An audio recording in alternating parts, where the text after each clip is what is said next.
Direto do plenário está de volta, imagens do plenário para a continuação da sessão plenária da tarde desta quinta-feira. Declaro reaberta esta sessão extraordinária de julgamento para a continuidade do voto do eminente relator, ministro Celso de Mello, na ADO de número 26. Nós daremos continuidade, então, ao voto de Sua Excelência. Caso não seja possível a conclusão ainda hoje do referido voto, nós suspenderemos a sessão e daremos continuidade na próxima quarta-feira. Ministro.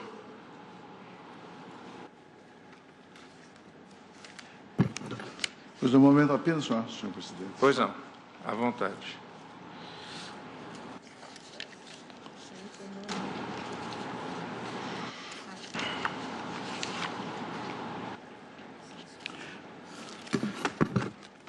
Senhor presidente, eu, então, tendo em vista a extensão do meu voto, ela realmente muito grande, eu proporia a Vossa Excelência, os eminentes ministros... Mas um belíssimo voto, realmente um voto que honra a história. Histórico, histórico, para ficar para todo sempre.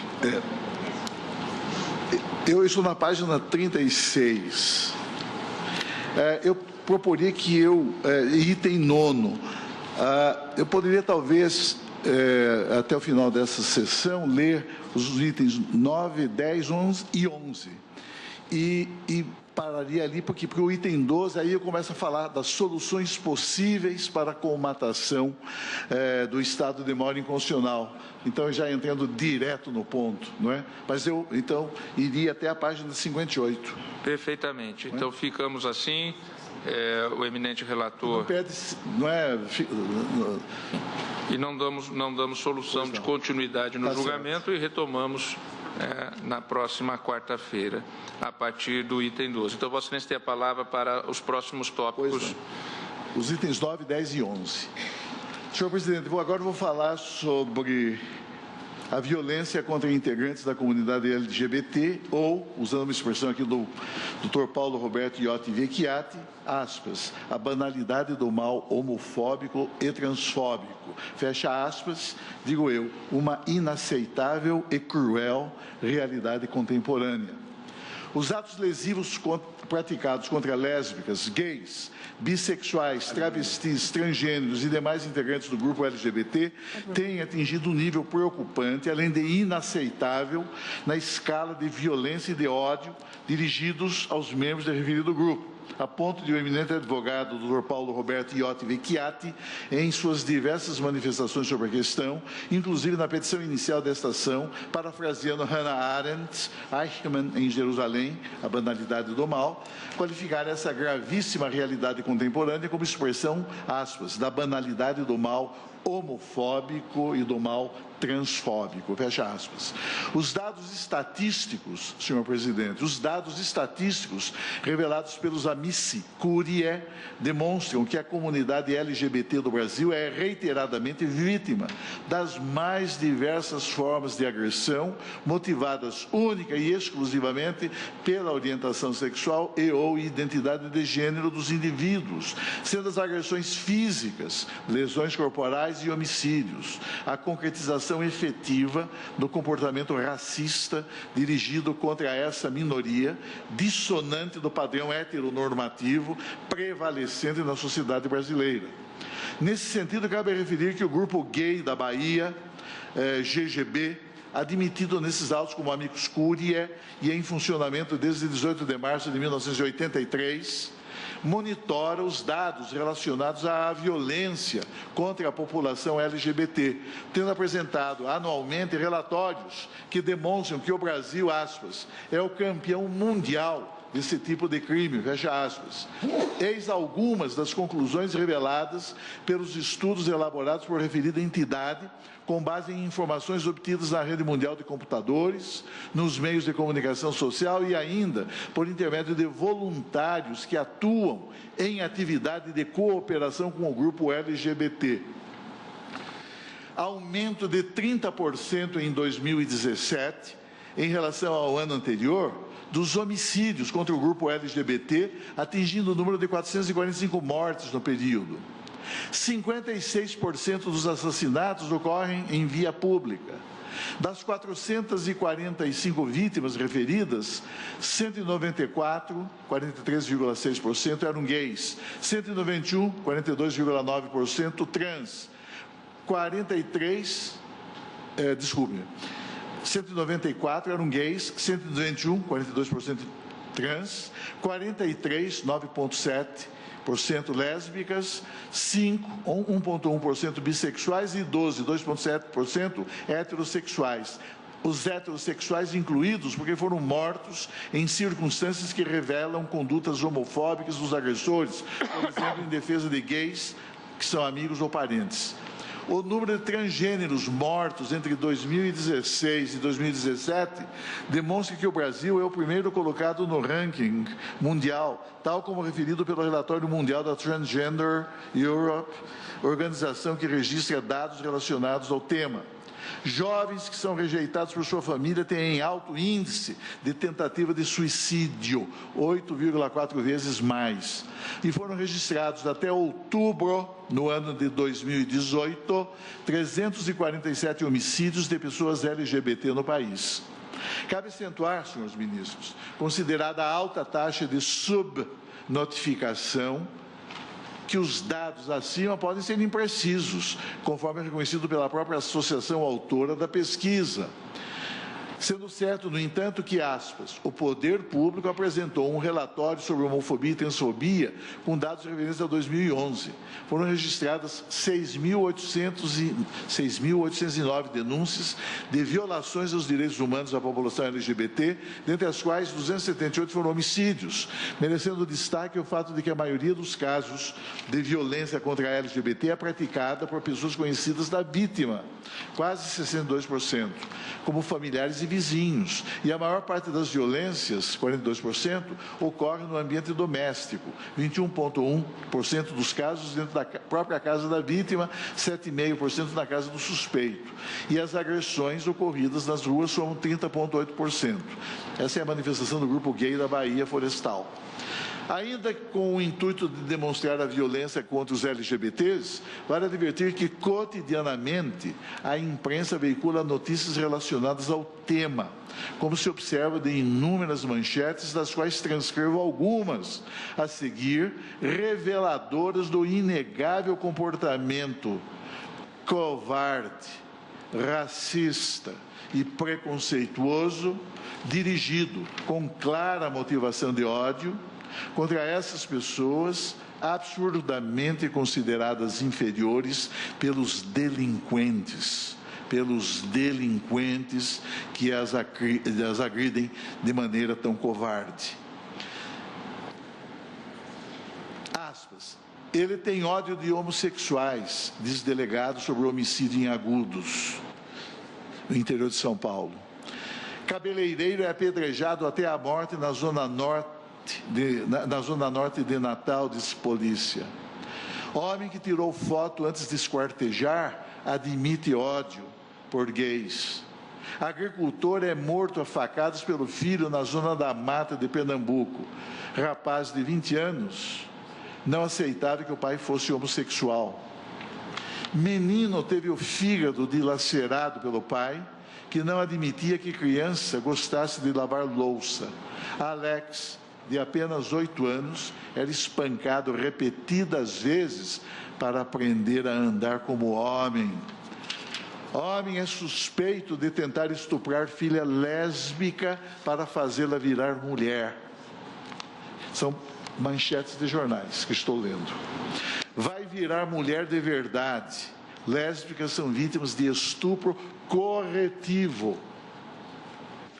É uma nova figura penal. Turista gay é espancado por grupo em São Paulo e o post viraliza. Não foi minha escolha. Polícia investiga o homicídio de travesti que foi espancada até a morte no Ceará. Jovem gay é morto a facadas próximo a parque em São Paulo. Corpo queimado em Canavial é de rapaz morto pela mãe por ser gay. Morre transexual que foi esfaqueado no centro de Aracaju. Nunca tinha passado por isso, diz lésbica agredida em lanchonete de São Paulo. Importante destacar ainda nesse quadro de inadmissível violação a direitos humanos essenciais da população LGBT, as estatísticas relacionadas aos indivíduos transexuais que, enquanto parte integrante do grupo vulnerável em questão, são os mais vitimados por atos de violência motivados pelo preconceito, pelo ódio e pelo racismo manifestados contra esses outsiders que sofrem intensa marginalização social e também marginalização jurídica.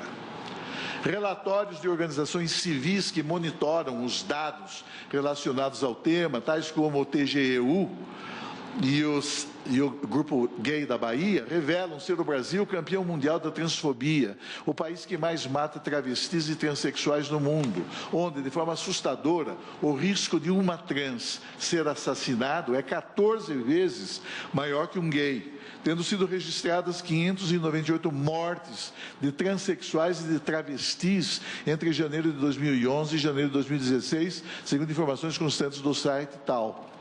Entendo, senhor presidente, que esses números assustadores que venho de referir autorizam e validam a argumentação feita pelo ilustre subscritor da inicial, Dr. Paulo Roberto Iotti Vecchiati, de que se verifica no Brasil, nesse contexto, aspas, verdadeira banalidade do mal homofóbico e transfóbico, adaptando aqui célebre expressão de Hannah Arendt, no sentido de termos pessoas comuns e não monstros, achando-se detentoras de um pseudo-direito de agredir, de ofender, de discriminar e mesmo de matar pessoas por sua mera orientação sexual, homoafetiva, biafetiva ou identidade de gênero transgênera.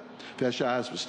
Tudo a revelar inegável e inaceitável comportamento racista na acepção referida neste voto contra os LGBTs, tendo-os por seres menores, inferiores, degradados em sua essencial dignidade, que devem, segundo perversamente acreditam os seus agressores, que devem ser excluídos da sociedade.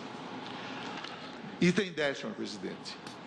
O tópico é este: a ação direta de inconstitucionalidade por omissão como instrumento de concretização das cláusulas constitucionais frustradas em sua eficácia por injustificável inércia do poder público. A agremiação partidária autora, ao ajuizar a apresentação constitucional, enfatiza que as cláusulas inscritas no artigo 5º, incisos 41 e 42 da Constituição, consubstanciam verdadeiras imposições legiferantes que, dirigidas ao poder público, têm por finalidade vinculá-lo à efetivação de uma prestação positiva destinada à proteção das pessoas, inclusive na esfera penal, contra atos de preconceito ou de discriminação em todas as suas formas de manifestação, inclusive quando perpetrados por motivo fundado na orientação sexual ou na identidade de gênero da vítima. Isso significa, segundo alega a agremiação autora, que a omissão da União Federal em adotar as medidas necessárias à elaboração de normas destinadas à punição dos atos resultantes de preconceito contra os homossexuais, os transgêneros e demais integrantes da comunidade LGBT configuraria claro descumprimento por omissão seletiva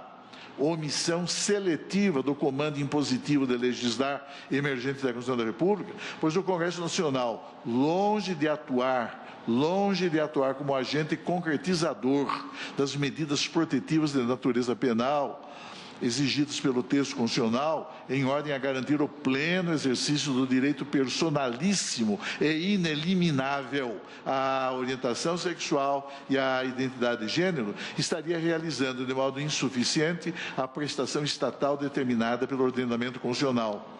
É preciso ter presente nesse contexto que o direito à legislação só pode ser legitimamente invocado na presente sede processual quando também existir, simultaneamente imposta pelo próprio texto constitucional, a previsão do dever estatal de criar normas legais, como sucede na espécie, em que a Constituição claramente veicula, em bases impositivas, inquestionável mandado de incriminação ou mandado de criminalização.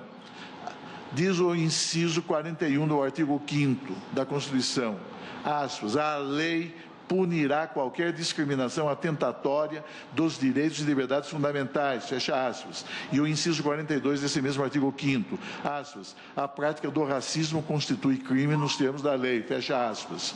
Vê-se que a omissão do Congresso Nacional em produzir normas legais de proteção penal à comunidade LGBT, por configurar inadimplemento manifesto de uma indeclinável obrigação jurídica que lhe foi imposta por superior determinação constitucional, traduz situação configuradora de ilicitude afrontosa ao texto da Lei Fundamental da República.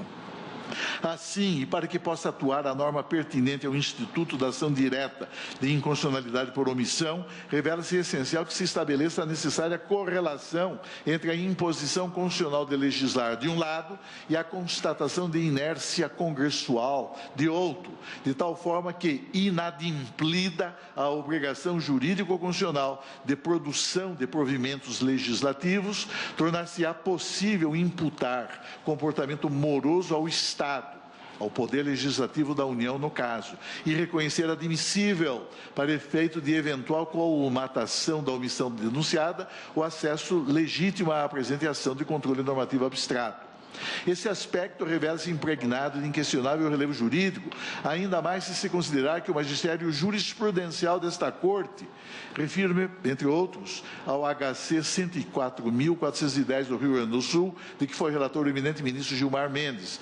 O magistério jurisprudencial desta Corte tem assinalado em sucessivos julgamentos que os direitos fundamentais assumem não apenas a função de garantir às pessoas o acesso a posições jurídicas oponíveis ao poder público, mas também expressam o dever do Estado de tornar efetiva a proteção a esses mesmos direitos, eventualmente expostos a situações de dano efetivo ou potencial, enfatizando no ponto que a Constituição Federal estabelece, por meio de mandados de criminalização, comandos imperativos destinados ao legislador, concitando-o a elaborar normas de direito penal destinadas a proteger as liberdades fundamentais contra injustas agressões provenientes de terceiros, tal como ordenam as normas constantes dos incisos 41 e 42 do artigo 5º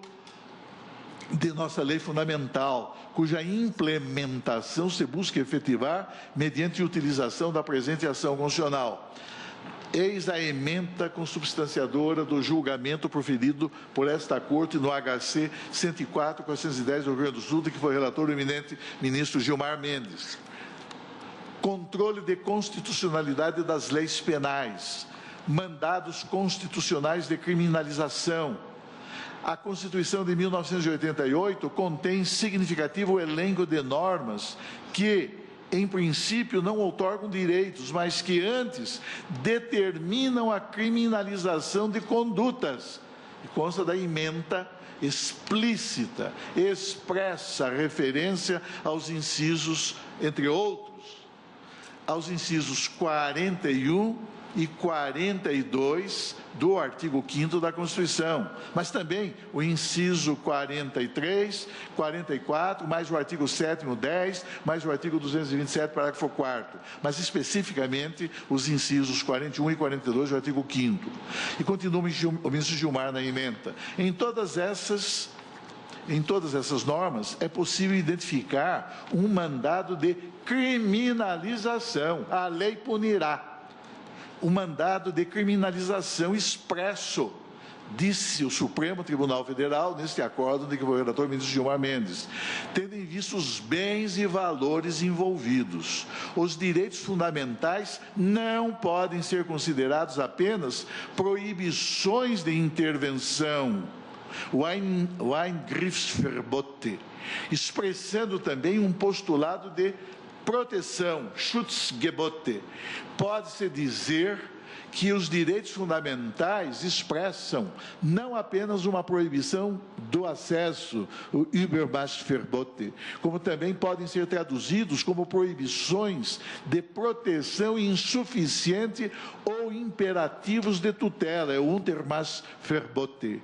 Os mandados constitucionais de criminalização, e o ministro Gilmar destaca especificamente os incisos 41 e 42 do artigo 5º da Constituição, que também foram invocados como fundamento legitimador da pretensão de inconstitucionalidade por omissão neste caso.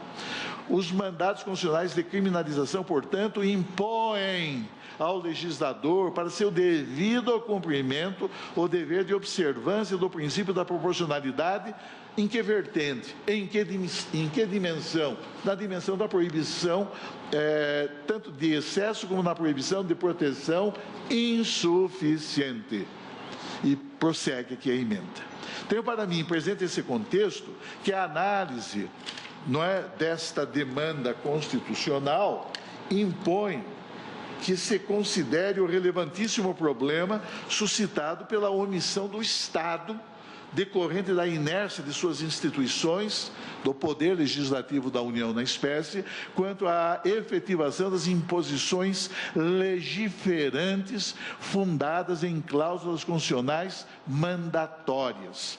Impõe-se ressaltar, desde logo, que, na tipologia das situações inconstitucionais, inclui-se também aquela que deriva do descumprimento por inércia estatal de norma impositiva de determinado comportamento atribuído ao poder público pela própria Constituição. Isso significa que o desrespeito à Constituição tanto pode ocorrer mediante ação estatal, é a chamada inconstitucionalidade por ação ou positiva, quanto mediante inércia governamental, a chamada inconstitucionalidade por omissão ou negativa. A situação de inconstitucionalidade, portanto, pode derivar de um comportamento ativo do poder público que age ou edita normas em desacordo com o que dispõe a Constituição, ofendendo-lhe assim os preceitos e os princípios que nela se acham consignados. Essa conduta estatal que importa em um facere gera inconstitucionalidade por ação. Portanto, o poder público faz aquilo que a Constituição não permite. Pode ocorrer, no entanto, como sucede na espécie em exame, que o poder público deixe de adotar as medidas legislativas que sejam necessárias para tornar efetivos, operantes e execuíveis os próprios preceitos da Constituição. Em tal situação, o Estado abstém-se de cumprir o dever de prestação que a Constituição lhe impôs. Desse non facere ou desse non prestare resulta a inconstitucionalidade por omissão, que pode ser total quando é nenhuma a providência adotada, ou parcial quando é insuficiente a medida efetivada pelo poder público. Impede enfatizar, bem por isso, que as omissões inconstitucionais dos poderes do Estado, notadamente do Legislativo, não podem ser toleradas, uma vez que o desprestígio da Constituição, resultante da inércia de órgãos meramente constituídos, representa um dos mais tormentosos aspectos do processo de desvalorização funcional da Lei Fundamental da República, ao mesmo tempo em que estimula gravemente a erosão da consciência constitucional, evidenciando desse modo o inaceitável desprezo dos direitos básicos e das liberdades públicas pelo aparelho estatal. Cumpre reconhecer desse modo que a ação direta de inconstitucionalidade por omissão, considerada sua específica destinação constitucional, busca neutralizar as consequências lesivas decorrentes da ausência de regulamentação normativa de preceitos inscritos na Carta Política e que dependam da intervenção concretizadora do legislador, traduzindo significativa reação jurídico-institucional do vigente ordenamento político que a estruturou como instrumento destinado a impedir o desprestígio da própria Carta da República. A imposição constitucional de legislar, de um lado, e a situação de omissão abusiva no adimplemento da prestação legislativa de outro, caracterizada apresentada a esta última, diante do estado de demora do legislador pela superação excessiva de prazo razoável, qualificam-se, desse modo, como requisitos condicionantes da declaração de inconstitucionalidade por omissão. Isso significa, portanto, que a ação direta por omissão deve ser vista e qualificada como instrumento de concretização das cláusulas constitucionais frustradas em sua eficácia pela inaceitável omissão do poder público, impedindo-se, desse modo, que se degrade a Constituição à inadmissível condição subalterna de um estatuto subordinado à vontade ordinária do legislador comum. A ação direta por omissão, por isso mesmo, deve traduzir significativa reação jurisdicional autorizada pela Carta Política, que a forjou como instrumento destinado a impedir o desprestígio da própria Constituição, consideradas as graves consequências que decorrem do desrespeito ao texto da lei fundamental, seja por ação do Estado, seja, como no caso, por omissão e prolongada inércia do poder público. A situação de inércia do Estado, senhor presidente, em relação à edição de diplomas legislativos necessários à punição dos atos de discriminação praticados em razão da orientação sexual ou da identidade de gênero da vítima, é precisamente a hipótese suscitada nesta demanda pelo autor. O exame do quadro delineado nos presentes autos evidencia a existência, na espécie em análise, de nexo de causalidade entre a imposição constitucional de legislar, de um lado, e a configuração objetiva da ausência de provimento legislativo, de outro, cuja edição se revela necessária à punição de atos e comportamentos resultantes de discriminação ou de violência contra a pessoa em razão de sua orientação sexual ou em decorrência de sua identidade de gênero. A hipótese versada nesta ação constitucional traduz, como precedentemente enfatizado no douto parecer do Ministério Público Federal, traduz uma típica situação de desrespeito à lei fundamental por omissão normativa unicamente imputável, neste caso, ao Congresso Nacional, uma vez que, decorridos mais de 30 anos da promulgação da Carta Política, esta, no que concerne à discriminação contra homossexuais e transgêneros, ainda não constituiu objeto da necessária regulação legislativa viabilizadora da proteção penal a ser dispensada e a que têm direito os integrantes da comunidade LGBT. O dever jurídico de editar a lei em questão revela-se imputável, no caso, ao Congresso Nacional, destinatário específico da imposição legiferante inscrita no artigo 5º, tanto dos seus incisos 41 e 42 da Lei Fundamental, por efeito do que dispõe o artigo 22, inciso 1º da Constituição. Tem-se que é unicamente atribuível ao Poder Legislativo da União a obrigação jurídica de formulação de diplomas legislativos indispensáveis à efetivação dos mandados de incriminação a que aludem os incisos 41 e 42 do artigo 5º da Constituição e que foram objeto, como acabei de ler, daquele julgado de que foi relator entre nós o eminente ministro Gilmar Mendes. Refiro-me ao HC 104-410 do Rio Grande do Sul. Portanto, senhor presidente, o decorrido esse período, esse longo período de tempo, não é? O que se nota é a falta da necessária intervenção concretizadora do Congresso Nacional, que se absteve até o presente momento de editar o ato legislativo essencial ao desenvolvimento da plena eficácia jurídica dos preceitos constitucionais em questão. Tenho por inacolível, por isso mesmo, a alegação de que a mera existência de proposição legislativa no Congresso Nacional afastaria, por si só, a configuração na espécie de inércia por parte do Poder Legislativo. Isso, inclusive, foi ontem reafirmado mencionado da tribuna pelo eminente senhor vice-procurador-geral da República. Cabe observar no ponto que, após mais de 5 anos de tramitação, o projeto de lei 5.003 de 2001, proposto pela então deputada federal Yara Bernardi, em 7 de agosto de 2001, com o objetivo de definir os crimes resultantes de discriminação ou preconceito de gênero, sexo, orientação sexual ou identidade de gênero. Ele foi aprovado em 23 de novembro de 2006 pela Câmara dos Deputados, vindo a ser encaminhado ao Senado Federal, no qual passou a ser designado como projeto da Câmara número 122/2006.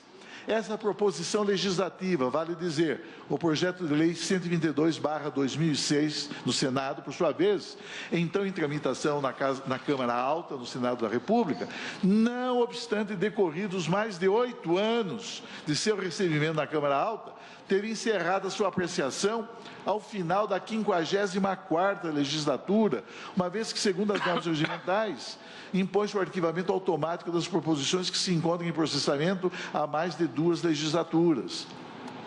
É certo que, por meio do requerimento 46 de 2011, subscrito por ilustres senadores, entre os quais a senadora Marta Suplicy, foi requerido, nos termos do regimento interno da Casa Legislativa, artigo 322, parágrafo 1º, o desarquivamento do PL 122 de 2006, vindo o pleito em questão a ser aprovado em 9 de fevereiro de 2011, havendo referido o projeto de lei retornado à apreciação das comissões temáticas. Essa medida, contudo, sofreu a oposição de parlamentares da chamada bancada confessional, bancada religiosa, contrários ao adimplemento das já referidas cláusulas constitucionais de incriminação da homofobia e da transfobia, circunstância essa que os levou em clara manobra protelatória, destinada a frustrar a tramitação legislativa do projeto de lei que tipificava crimes contra a comunidade LGBT, a aprovar o requerimento 1443 de 2013 do senador Eduardo Lopes, que importou na anexação do projeto em questão, PL da Câmara 122 de 2006, ao de instituição do novo Código Penal Brasileiro, projeto de lei no Senado 236 de 2012, criando desse modo evidente embaraço e retardamento na apreciação do projeto apresentado pela deputada federal Yara Bernardi, que era o projeto de lei 5.003 de 2001, que se converteu no Senado no projeto de lei 122 de 2006. O teor das informações oficiais produzidas nesses autos pelo senhor presidente do Senado Federal revela que o projeto da Câmara, o projeto Yara Bernardi, que se acha atualmente anexado ao projeto do novo Código Penal Brasileiro, não obstante transcorridos mais de 17 anos desde a sua proposição, sequer teve concluída a apreciação pela Comissão de Constituição, Justiça e Cidadania do Senado Federal, encontrando-se até o presente momento, e essa é uma expressão literal constante das informações da presidência do Senado, encontrando-se até o presente momento, aspas, sem prazo para ser votado, fecha aspas. Não obstante respeitável o esforço dispensado pelo Congresso Nacional no sentido de instaurar o debate legislativo em torno da questão da criminalização da homotransfobia, ou da homofobia e da transfobia, revela-se inquestionável, no entanto, a ausência conspícua de qualquer providência efetiva no sentido de superar a situação de inequívoca e irrazoável inércia deliberandi, ora constatada no presente caso. Esse quadro de permanente indefinição que inviabiliza a efetivação pelo Congresso Nacional dos comandos constitucionais que consagram o dever estatal de prestar tutela penal efetiva contra a prática da discriminação dirigida aos homossexuais e aos transgêneros, foi objeto de severas críticas por parte da ilustre doutora Maria Berenice Dias, desembargadora aposentada do Egrégio Tribunal de Justiça do Estado do Rio Grande do Sul, e hoje eminente advogada, que assim descreveu o longo itinerário a que estão sujeitas as propostas legislativas que tratam do tema no âmbito das casas do Congresso. Verbes. Inúmeros projetos de lei já foram apresentados. Eu mesmo, senhores ministros, fiz constar a relação no meu relatório dos vários projetos de lei que foram apresentados às casas do Congresso. Mas diz a doutora Maria Berenice Dias, inúmeros projetos de lei já foram apresentados. A tramitação é exasperantemente lenta. São arquivados, desarquivados, apensados em um constante ir e vir. E se o projeto não é votado e o relator não é reeleito no final da legislatura, a proposição é arquivada. É arquivada e é preciso recomeçar todo um novo calvário para que seja desarquivado e apresentado por outro relator. O projeto de lei 122 de 2006, o projeto Yara Bernardi, que foi apresentado em 2001, que visa criminalizar a homofobia, alterando a Lei 7716 de 86, que define os crimes resultantes de preconceito de raça ou de cor, foi aprovado pela Câmara dos Deputados. O Senado, porém, determinou apensamento ao projeto de reforma do Código Penal, ou seja, simplesmente morreu ou foi assassinado o projeto em questão, o projeto Yara Bernardi. Verdadeiro crime de ódio, fecha aspas, diz a desembargadora Berenice. Cabe rememorar por oportuno que essa Corte já teve o ensejo de assinalar que o estado de mora legislativa pode restar configurado tanto na fase inaugural do processo de elaboração das leis, é a chamada mora agendi, quanto no estágio de deliberação sobre as proposições já veiculadas, a denominada mora deliberandi, desde que evidenciada pela superação excessiva de prazo razoável. E aqui vão, pelo menos, mais de 30 anos desde a promulgação da Constituição, ou pelo menos mais de quantos? De 18 anos desde a apresentação do projeto Yara Bernardi, desde que evidenciada pela superação excessiva de prazo razoável, inércia abusiva e inconstitucional do Poder Legislativo. E eu menciono aqui uma expressiva ementa da lavra do eminente ministro Gilmar Mendes, que consubstancia julgado desta Corte, do plenário do Supremo Tribunal Federal, julgado proferido na ADIM 3682 de Mato Grosso. Aspas. Apesar de existirem no Congresso Nacional diversos projetos de lei apresentados visando a regulamentação, aqui no caso era o artigo 18, parágrafo 4º, problema da criação de municípios. É possível constatar a omissão inconstitucional quanto à efetiva deliberação e aprovação da lei complementar em referência.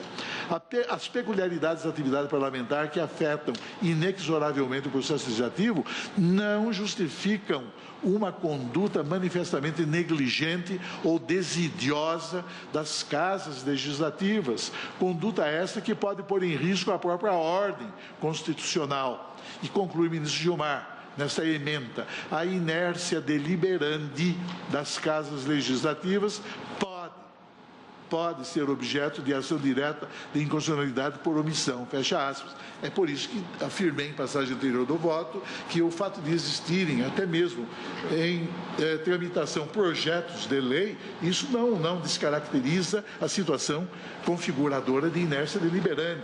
E tal como acentuou ontem, repito, dessa tribuna, o eminente senhor vice-procurador-geral da República. E isso tem, digamos, o beneplácito, como você vê, da própria jurisprudência do Supremo Tribunal Federal. E eu citei aqui, por ser bastante expressivo desse entendimento, o teor desta emenda na ADIM 3682, Mato Grosso, relator ministro Gilmar Mendes. O fato é que a constatação objetiva de que se registra, neste caso, hipótese de mora inconstitucional, apta a instaurar situação de injusta omissão, geradora de manifesta lesividade à posição jurídica das pessoas tuteladas pela cláusula constitucional inadimplida, justifica plenamente a intervenção do Poder Judiciário e, notadamente, a intervenção do Supremo Tribunal Federal. Não tem sentido que a inércia dos órgãos estatais, evidenciadora de comportamento manifestamente inconstitucional, possa ser tolerada, possa ser admitida. Admitir-se tal situação equivaleria a legitimar a fraude à Constituição, pois, em última análise, estar-se-ia a sustentar a impossibilidade do Supremo Tribunal Federal, não obstante agindo em sede de controle concentrado, proceder à colmatação de uma omissão normativa flagrantemente inconstitucional. Isso significa que não se pode identificar na própria inércia estatal a existência de fator exculpatório e pretensamente legitimador do inadimplemento de uma grave obrigação constitucional.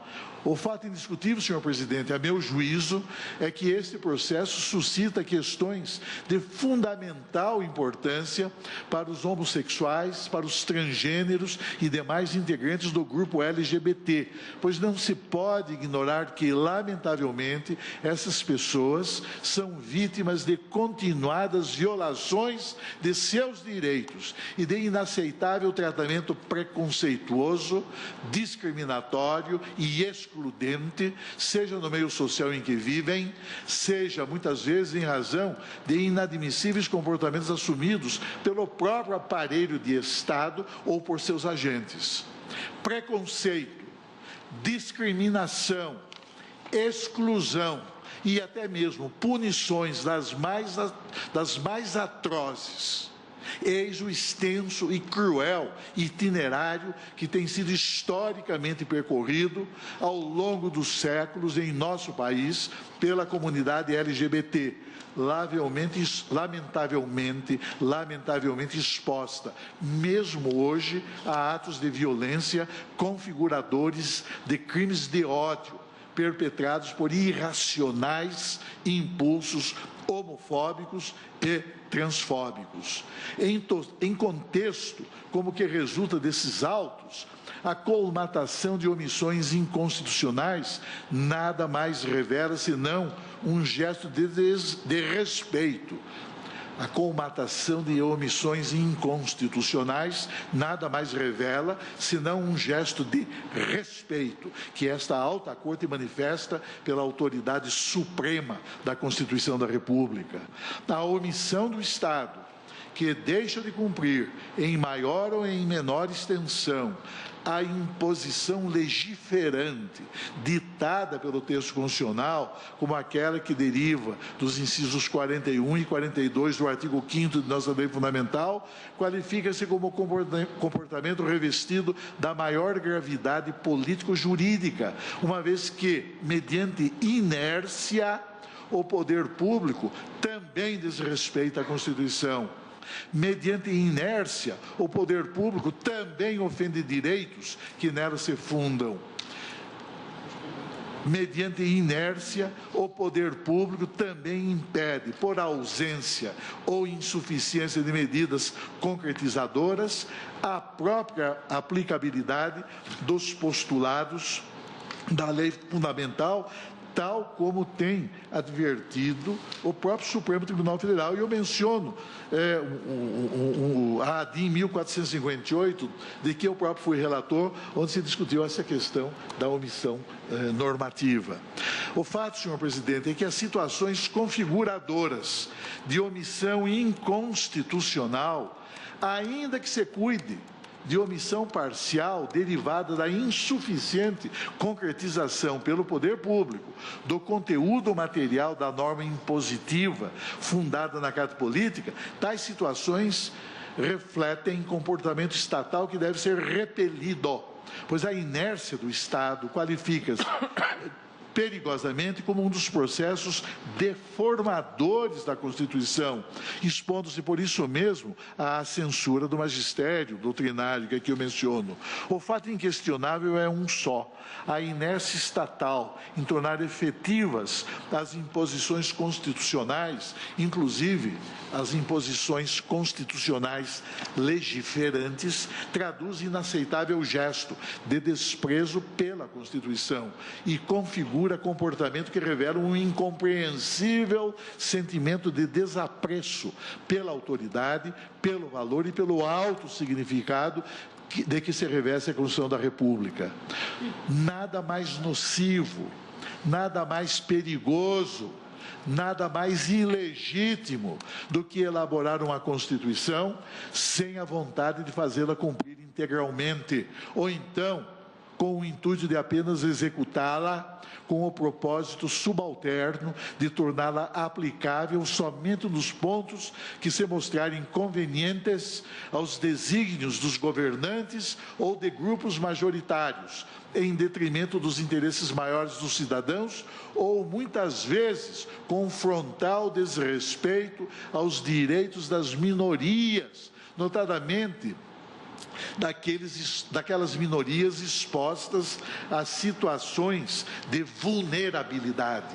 A percepção da gravidade e das consequências lesivas derivadas do gesto infiel do poder público, que transgride por omissão ou por insatisfatória concretização os encargos de que ele, poder público, se tornou depositário por efeito de expressa determinação constitucional, foi revelado entre nós já no período monárquico, em luz do magistério de José Antônio Pimenta Bueno, o Marquês de São Vicente, e reafirmada por eminentes autores contemporâneos em lições que acentuam o desvalor jurídico do comportamento estatal omissivo, como se vê, por exemplo, em José Afonso da Silva, aspas, de José Afonso: não basta, com efeito, ter uma Constituição promulgada e formalmente vigente, impende atuá-la, completando-lhe a eficácia para que seja totalmente cumprida. Fecha aspas. É por essa razão que Canutilho e Vital Moreira, analisando a força normativa da Constituição e assinalando que a eficácia preponderante e subordinante de suas cláusulas impede o reconhecimento de situações inconstitucionais, ambos expendem, na perspectiva da inquestionável preeminência normativa da Carta Política, o seguinte e preciso magistério, aspas: tanto se viola a lei fundamental quando as ações estatais não estão em conformidade com as suas normas e princípios, como quando os preceitos constitucionais não são atuados, não são dinamizados, não são concretizados pelos órgãos que constitucionalmente estão vinculados a fornecerem-lhes operatividade prática. A Constituição impõe-se normativamente, não só quando há uma ação inconstitucional, vale dizer, fazer o que ela, a Constituição, proíbe, mas também quando existe uma omissão inconstitucional, vale dizer, não fazer o que ela impõe que seja feito. Fecha aspas. Essa mesma visão reflete-se na lição que eu diria pioneira da eminente professora Ana Cândida da Cunha Ferraz, que foi procuradora-geral do Estado de São Paulo, em obra produzida já em 1986, quando ela discute amplamente a questão das omissões inconstitucionais, num momento em que a nossa doutrina constitucional nem se preocupava-se muito mais com as situações de inconstitucionalidade por ação, portanto, mediante comportamentos positivos, ou seja, mediante condutas que implicavam a prática de atos proibidos pela Constituição. E eu aqui transcrevo fragmento dessa lição muito preciosa da professora Ana Cândida da Cunha Ferraz. Desse modo, e ante a irrecusável supremacia da Carta Política, revela-se essencial impedir o desprestígio da própria Constituição, seja por ação, seja por omissão dos órgãos, instituições e autoridades da República. E vale referir no ponto, em face de sua inquestionável atualidade, a autorizada lição de Pontes de Miranda, cujo magistério contém grave advertência, e uma grave advertência que não pode ser ignorada por ninguém, que diz Pontes, aspas, nada mais perigoso do que se fazer Constituição sem o propósito de cumpri-la, ou de só se cumprir nos princípios de que se precisa, ou que se entende devam ser cumpridos, o que é pior.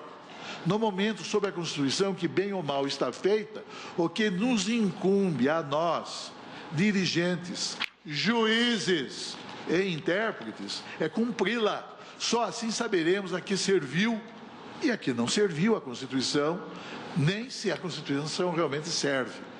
Se a nada serviu em alguns pontos, que se emende, que se reveja. Se em algum ponto a nada serve, que se corte nesse pedaço inútil. Se há algum bem público desserve, que pronto se elimine. Mas sem cumprir a Constituição, nada saberemos.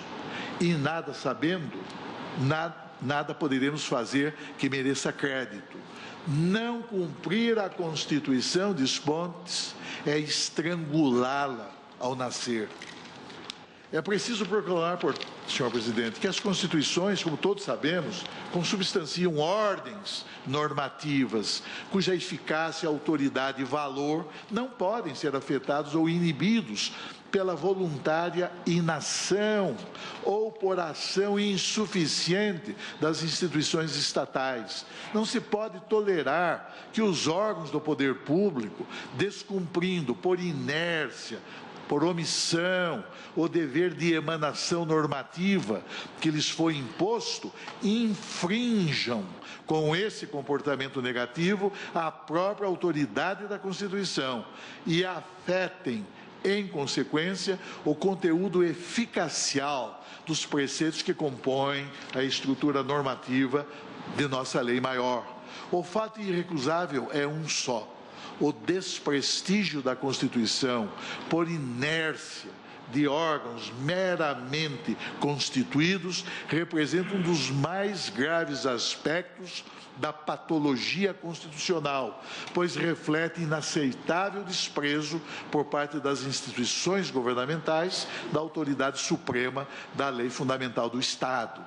Essa constatação, feita por Karl Löwenstein, Teoria da Constituição, página tal, coloca em pauta o fenômeno da erosão da consciência constitucional, motivado pela instauração, no âmbito do Estado, de um preocupante processo de desvalorização funcional da Constituição escrita, como já ressaltado pelo Supremo Tribunal Federal, em diversos julgamentos, como resulta, por exemplo, de decisão consubstanciada em acórdão assim emendado. E eu transcrevo uma ementa referente a um acórdão de que fui relator neste egrégio plenário, senhor presidente, está na RTJ 183, páginas tais. Eu não vou ler a ementa, que é longa a ementa, e de qualquer maneira ela condensa tudo isso que eu venho de dizer, no sentido de que a transgressão da ordem constitucional pode consumar-se mediante ação, violação positiva ou mediante omissão, violação negativa, e que o descumprimento de imposição constitucional legiferante gera a desvalorização funcional da Constituição escrita. E digo eu, senhor presidente, já me aproximando da parte final desta primeira, nem diria metade, porque quase metade do meu voto. Todas essas premissas que venho dispor autorizam-me a reconhecer a existência na espécie de situação de evidente e inconstitucional inércia estatal inteiramente imputável ao Congresso Nacional. Essa clara omissão normativa, que se acha objetivamente constatada na presente causa, revela-se lesiva ao texto da Carta Política porque transgressora, por injustificável inação congressual das cláusulas constitucionais de proteção penal previstas nos incisos 41 e 42 do artigo 5º da Lei Fundamental, o que torna plenamente justificável e inteiramente admissível a utilização na espécie do instrumento processual de que se valeu, no caso, o Partido Popular Socialista, autor da apresentação direta de inconstitucionalidade por omissão. Então, eu me detenho neste ponto, senhor presidente, para que então na próxima sessão, e em ordem a concluir o meu voto, eu reinicie a leitura do seu texto a partir do item 12, que cuida das soluções possíveis para a colmatação do estado de mora inconstitucional. Agradeço ao eminente ministro Celso de Mello. Então, vamos suspender o julgamento neste ponto para sua retomada na próxima quarta-feira. Agradecendo a presença de todos e desejando a todos um bom final de tarde e noite, declaro encerrada a sessão.